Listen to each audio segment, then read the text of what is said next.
cybersecurity has had such a huge boom over the last years. There's actually a Gartner survey that shows that CIOs have increased funding in cybersecurity more than any other technology sector. So from 2022 to 2023, they had a 28% increase from 44% to 72%, which if you think about it, it's huge.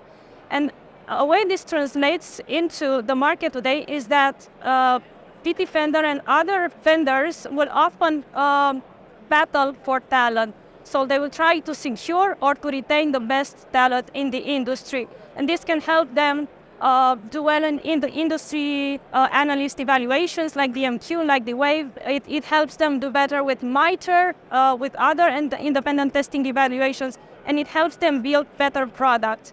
So another way to perhaps ask the question is what makes a company be able to secure its employees long term?